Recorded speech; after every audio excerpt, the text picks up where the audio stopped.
Es preciosa. You can say that again. It's from Coba. Now, how the heck do you know that? This is the emblem glyph for Coba. Who's Coba? Coba is one of the ancient cities further inland, CT. The big Maya cities like Palenque, Uxmal, and Coba had their own hieroglyphic mark, kind of like a coat of arms. We call them emblem glyphs. Now, this monument is either from Coba or what's written on it is about Coba, because this sure is Coba's emblem glyph. So what's it doing in Tulum? You got me. It's not exactly an airmail letter.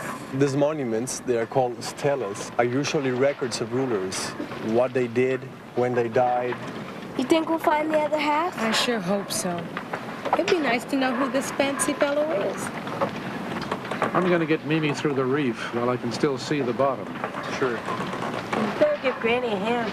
Congratulations, you guys. Looks like you made a prize catch. Prize puzzle, anyhow. Just wish we had all the pieces. Did she say Granny?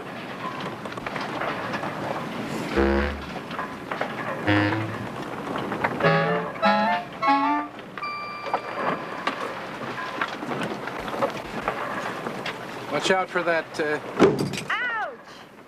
beam. Okay, hit it.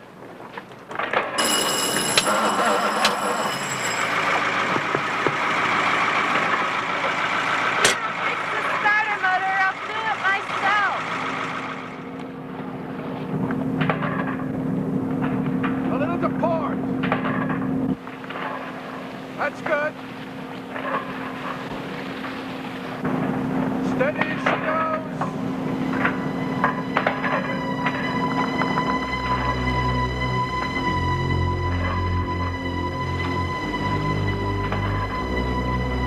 I think we're through.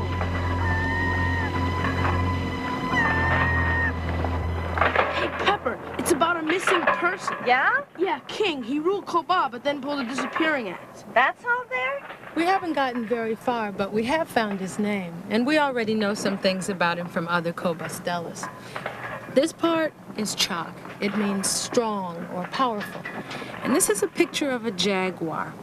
In Maya, jaguar is Balam. So this king is Chak Balam, strong jaguar. Or red jaguar. Doesn't chalk mean red, too? That's true. It could be Chak Balam, red jaguar. What happened to him? It's one of the big mysteries. And the answer might be right here. We never found a record of his death. He just disappears from the monuments when he's about 30. You know, we should take this to Coba. Maybe we can get some more clues there. How far is Coba? About 50 kilometers.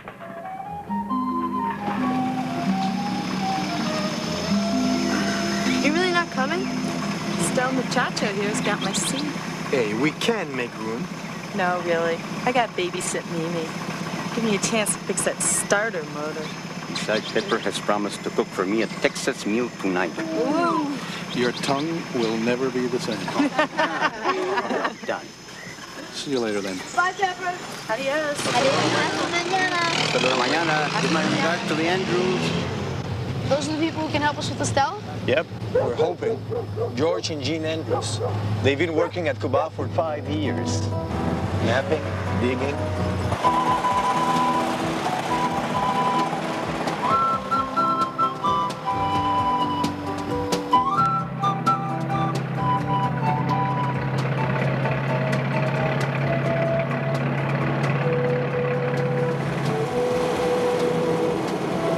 What do you think this is? It's obsidian. Where did you get it? Up in the cliff over by the temple. What's obsidian? It is natural glass made in a volcano. The ancient Maya brought it up here from the mountains and made it into tools. They didn't have metal. This is part of a Maya life. No kidding. Oh, no. ¿Qué pasa? I'm a looter. I did just the same thing. I took something from an archaeological site. Hey, it's okay, amigo.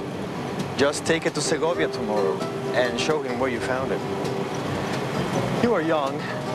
They will probably only give you a few months in jail.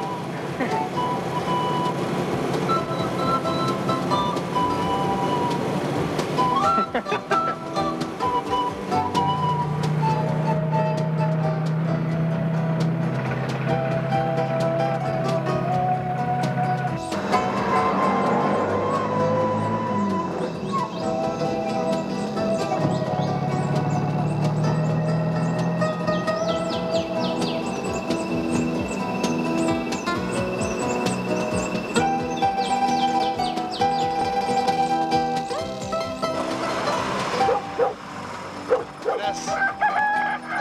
ha visto a George y a Jean? Está en la sacbé número 3. Bien, gracias. Sacbé.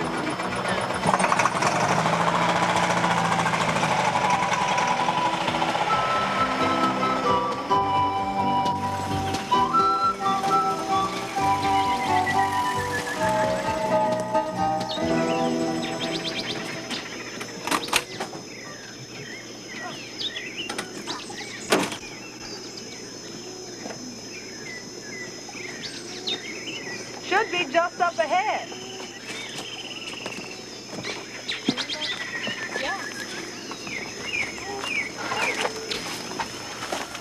I've really been working since we were here last. Where?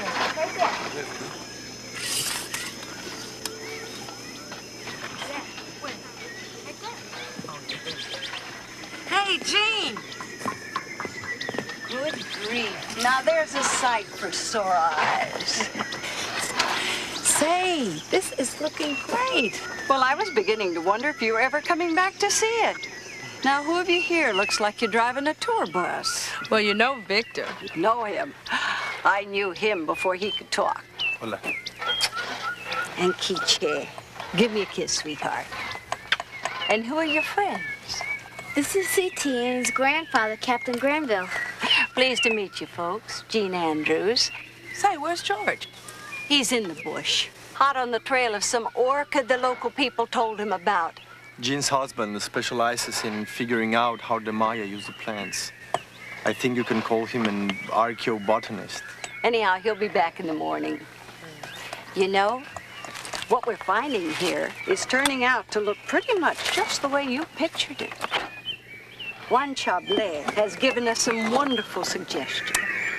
Juan and his team work all over the peninsula putting the ruins back together. They've developed a real feel for how their ancestors built.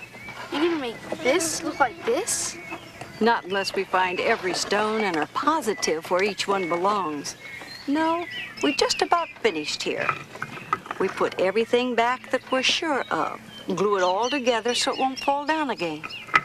What was this building? Una casa, a house. How do you know that? No?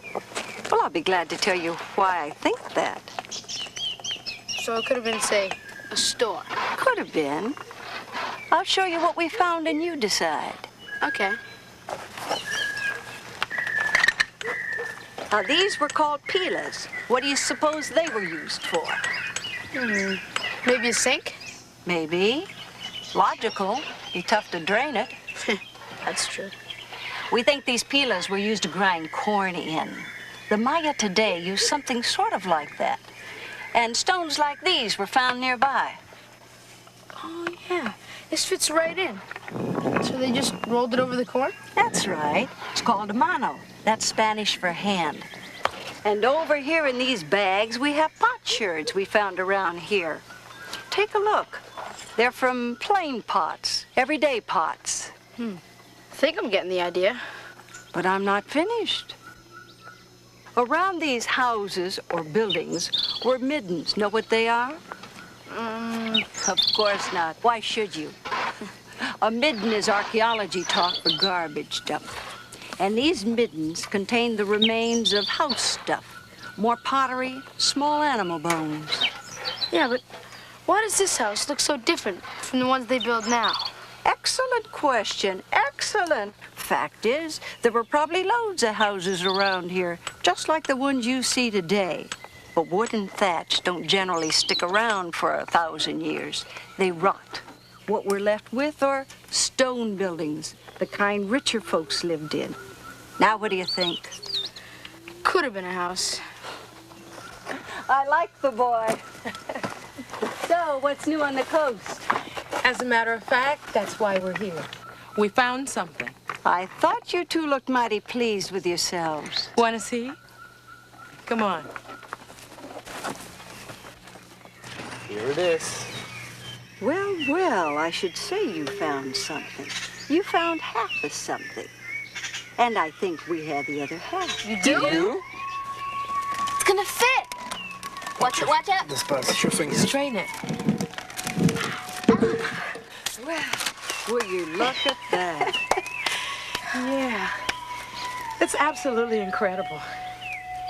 We uncovered this part a week ago, over there. Haven't had time to give it a proper study.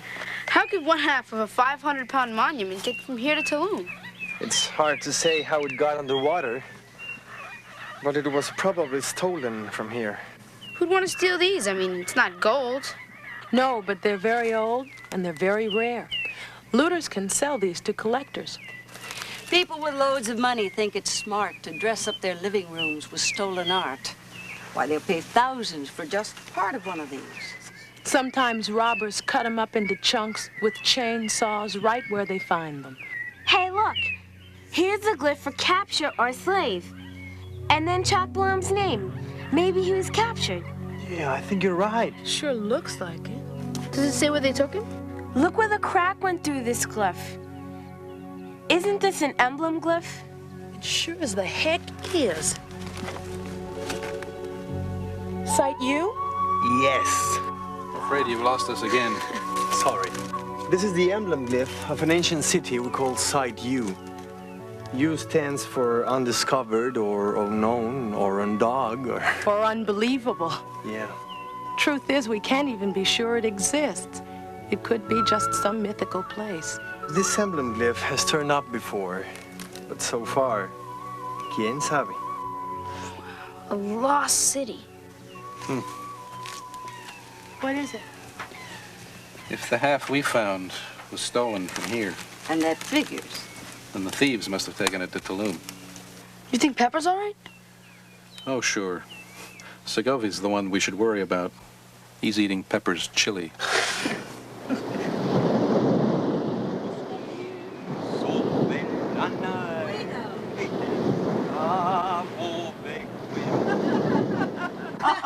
Now you see, Pepper, you are becoming a true Mexicana. Oh, gracias.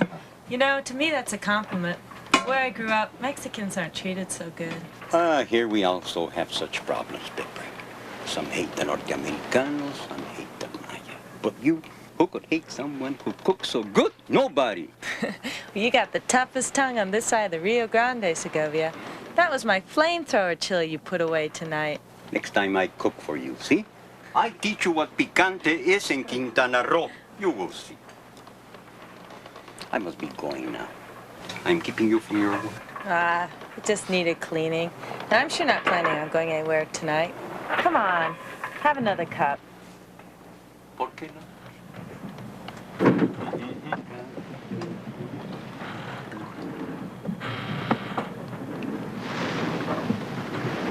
¿Qué pasa? Shh.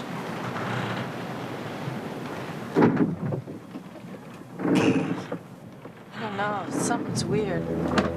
Probably me that's weird.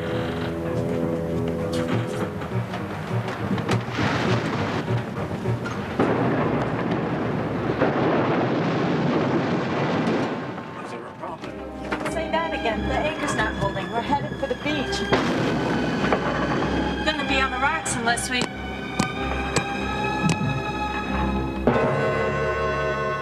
Oh, no!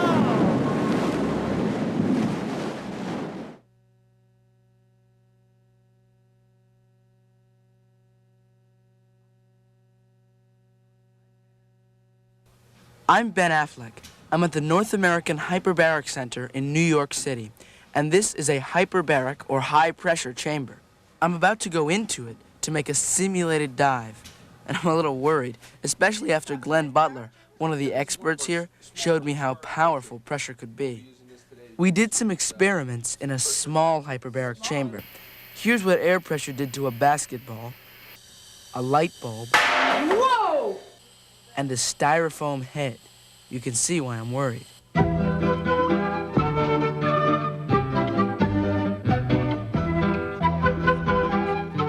Now it's my turn.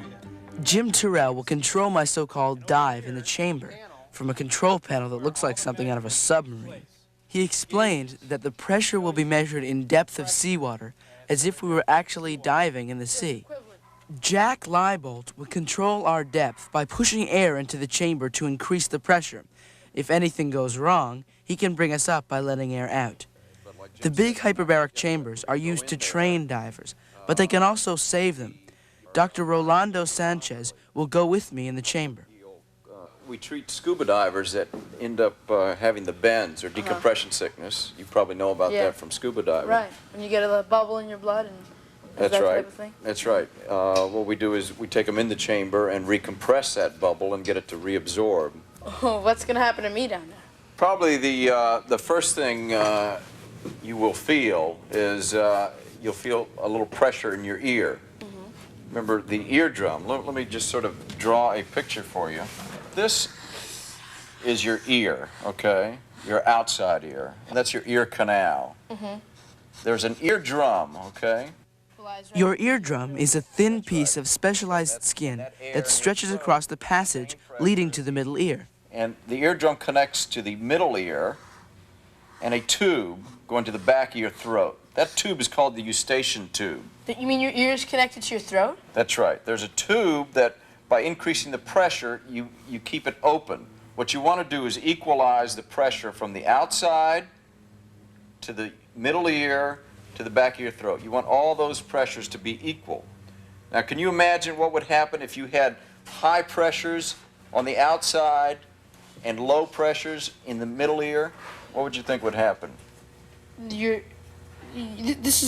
This would blow in. Your ear would try to force past the eardrum because to equalize the pressure, right? That's right. And then it would puncture your eardrum. That's right, and that would be very painful. So that's why it's important when you're flying or you're scuba diving that you maintain equal pressures, that you clear your ears. So when you close your nose and blow, that opens this eustachian tube right That's here? right. That forces air into the middle ear and equalizes the pressure. So you guys ready to go diving? I'm ready. Are you? Yeah, I'm ready. Here we go, Ben. This is where we go in. All right. Let me hand you your gear. I'll come in with you. We're getting close to starting the dive, and I have to admit, I'm getting more and more nervous. Before we go, I need to get my experiments set up. Some of them are meant to just show the effects of pressure, and others are to measure it. Okay, this is, as you can probably tell, it's kind of a homemade.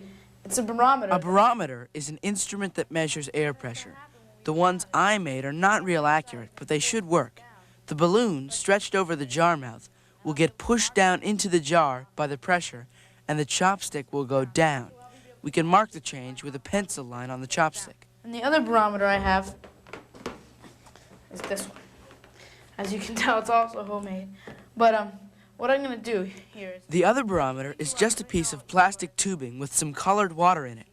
I can close off either end with clamps. With one end clamped off and the other open to the rising pressure, the water should get pushed toward the closed end.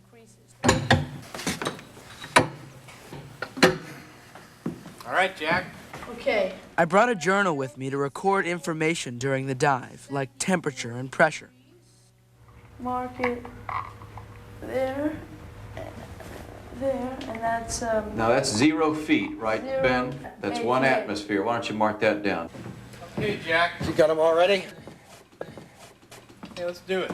Okay. Let me go over and enable my calibration here. In the chamber, how do you read? Loud and clear. All right, you guys are ready to dive? You to give us a countdown? Here we go. Countdown to 5, 4, 3, 2, 1. Travel. Okay, remember to clear your ears, okay? Valsalva. Here we go. The air rushes in with a loud groan.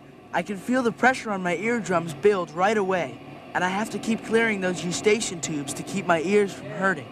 The gauge is marked in feet of seawater on the outside and meters on the inside. My first demonstration is a success. It doesn't take much pressure to push a hard-boiled egg into a jar. With the shell off, it just squeezes right in. At 10 feet, we stop to make sure everything's okay. I'll stop at 10 feet. All stop 10 feet. Leak check. Yeah, We're right at 10 feet. CO2 level isn't showing. I'll go to get it. Feels weird. We'll get it from the top It's strange to me. Okay, roger You that. going down, but you, like, I'm used to diving and clearing my ears, but you're just sitting here and clearing your ears. Look at this. Look at my barometer. Okay, let's mark that. That's a pretty. That's pretty. CO2 warning area for 33 listen. feet. Now let's check. I gotta check my other barometer. Wow, look at that. Already, the air pressure had acted on the open end of the column and pushed the liquid up the other, closed side. Now this is 10 feet. 10 feet. Right. We've lost. Ready to go, Ben? We're ready. Yeah, I'll stay. Okay, travel. Okay. We're leaving 9 because. Here we go.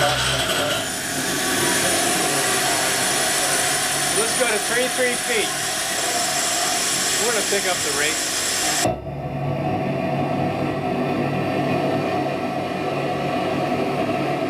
Our next stop will be at the pressure of 33 feet of seawater. That's 1 added atmosphere of pressure. So we're feeling a total of 2 atmospheres of pressure.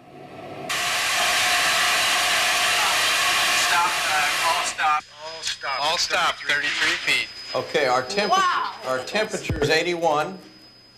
All right, let me. My observations show that the temperature rises along with the pressure. It's getting pretty hot. Strange to myself in here. I don't know what it is. Yeah, well, your voices change. I can notice it. Now something funny is beginning to happen to our voices. Not only because the air is more dense, but also because the pressure changes the shape of some parts of your throat. My voice is really, really changed. I sound nasal, don't I? It makes me sound like a cartoon character. Look at our barometer here. I gotta mark that. Maybe my prop. In the chamber, we'd like to make a depth. Let's see if I can do this without. Okay, roger that. The mark at 33 feet shows how much the pressure has changed. It is actually double what it was at sea level. Ben, are you ready to travel? Let's go a little deeper. I'm ready. For 66, right? 66? Yeah, Roger, 6-6. All right, the time is 18. You might want to use HP. Roger, I'm coming all the way up on LP. Leaving 33 at 16,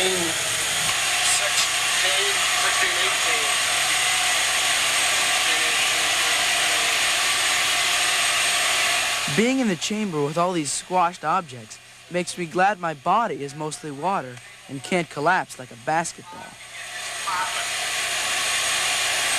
3 atmospheres, like being under 66 feet of seawater. I'm not sure my balloon barometer can last much longer. Our voices are definitely getting weirder, and I'm beginning to feel a little lightheaded. I can't even change that. Hello, my name is Ben Affleck. We'll slip off a couple feet before we make a Pretty weird. Ben, if you feel somewhat funny, Yeah. and this can happen when you get down to deep depths. Yeah, I feel a little funny. I don't know why. The problems with that is at depth you're absorbing an inordinate amount of nitrogen. And here in this control... Jeez! Whoa, all right. Okay, do you want to mark our barometer over here on the wall? Oh, yeah, okay. 66 feet? Since we can't mark this barometer anymore. That's right. This barometer over here. 66 feet. I noticed from my marks that the barometer changes less each time we add another atmosphere of pressure. Ready to travel? Let's travel. Is everybody ready? You ready, Ben? Yep, all set. I'm just going to hold my bag up here. Yep. Let's travel. We're going to HP, ready to travel. We leave 66 feet for the bottom of our dive. Now I'm going deeper than I've ever been in water.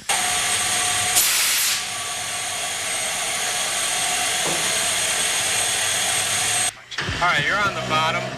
100 feet, just over 4 atmospheres. There's so much air squeezed into our little chamber that it actually feels thick when you wave your hand in it. Temperature That's is... about 92, would you say? Yeah. I'll get that down, 92. That's pretty good. Okay, I'm going to shake it up. Let's see what happens. The carbonation, or carbon dioxide in the soda, can't come out because the pressure of the chamber keeps it dissolved. Nothing even happened. Just check that barometer. Talk to me. There it is. Look at that. Now I really am beginning to feel strange. When I try to mark the new level on my barometer, I can barely write. I'm suffering from what divers call rapture of the deep, or nitrogen narcosis. So much nitrogen has dissolved in my blood that it's making me feel and act silly. It can be very dangerous for a scuba diver to experience this. He's unable to perform even simple tasks like writing. And that's why scuba divers are advised not to dive to depths below 150 feet, because this can get the better of them. We can't stay too long at this depth because we're getting more and more nitrogen in our blood. And Jack and Jim calculate that it will take us a long time to get it out. Otherwise, we could get the bends. 46 minutes Before after we the leave hour. the bottom, I blow just a little of the high-pressure air into an inflatable friend of mine that was folded up in my duffel bag, just to see what will happen when we come up. Let's leave the bottom. Coming up is kind of fun. My ears seem to clear by themselves, and the chamber gets cold. In fact, it gets so cold that moisture in the air condenses and a fog forms inside the chamber. Okay, you're at 10 feet for 24 minutes. And you guys need to go on O2, everybody. We have to make what is called a decompression stop at 10 feet to allow the nitrogen in our blood to come out slowly. Breathing pure oxygen helps cleanse the blood of nitrogen. If we're not careful, the nitrogen would bubble out and cause the bends. That's painful and even life-threatening. Is it a friend of yours? As we reach the surface, I realize I've created a monster. My inflatable friend has really come to life. Okay, we're on the surface. Hi, guys. Oh, who's this? You come back with more than you left with. Sea level. I haven't really been anywhere, but it feels good to be back to one atmosphere, with my head the same size as when I left.